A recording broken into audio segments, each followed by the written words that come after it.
అందరికీ నమస్కారం. ప్రస్తుత పొంగనూరు ఎమ్మెల్యే 7 సార్లు శాసనసభ్యుడిగా పనిచేసినటువంటి మాజీ మంత్రిగా పనిచేసినటువంటి పెద్దిరెడ్డి రామచంద్రారెడ్డి గారి ఇంట్లో దున్నపోతు ఈనింది అనేటటువంటి వార్త ఈనాడు దినపత్రిక రాసింది.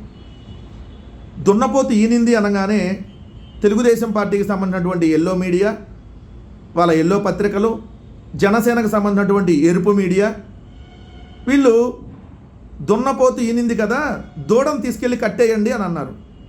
అనగానే ఆంధ్రప్రదేశ్ రాష్ట్ర ఉప ముఖ్యమంత్రి పవన్ కళ్యాణ్ గారు ఆ దూడ 4 కాళ్ళతోనే పుట్టిందా లేదంటే 5 కాళ్ళు ఏమైనా ఉన్నాయా, దాని మీద సమగ్ర విచారణ జరపాలి అని అన్నాడు.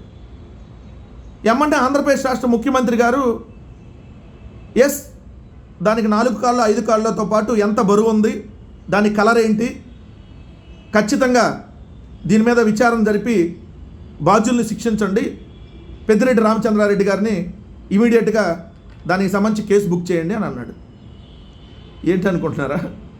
సిగ్గు, శరం, మానం, మర్యాద మొత్తం వదిలేసినటువంటి ఈ కూటమి ప్రభుత్వం ఈరోజు చేసినటువంటి అంశం ఇది. డైవర్షన్ పాలిటిక్స్లో భాగంగా ఈ సూపర్ 6 పథకాలు ఇవ్వలేనని చెప్పి, నా దగ్గర డబ్బులు లేవు, డబ్బులు ఉన్నప్పుడు చూద్దామని చెప్పి బేదరుపులర్చి ప్రజలను మోసం చేసినటువంటి చంద్రబాబు నాయుడు అంశం డిస్కషన్ రానియకుండా ఈనాడు అంటే ఒక గాలినాడు పత్రికలో ఒక గాలి వార్త రాసేసి పెద్దిరెడ్డి రామచంద్రారెడ్డి గారిని ఏదో చేయాలనేటటువంటి ప్రయత్నం.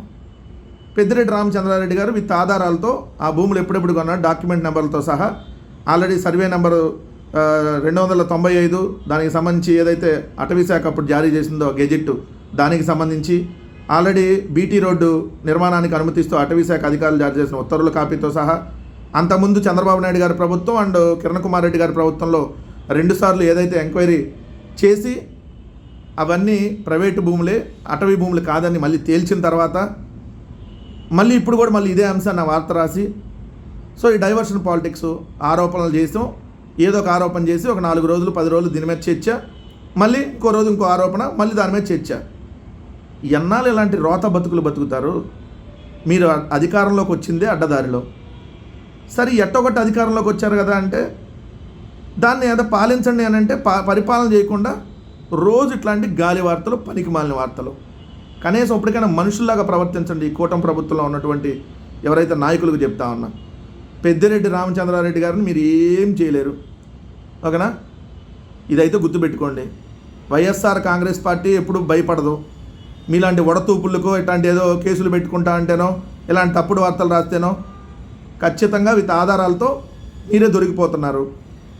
ఎందుకంటే ఆధారాలు చూపించినా కూడా ఆయన పరువు నష్టం దావా వేస్తున్నాడు. రండి తేల్చుకుందాం, అప్పటికన్నా మీకు బుద్ధి వస్తుందేమో.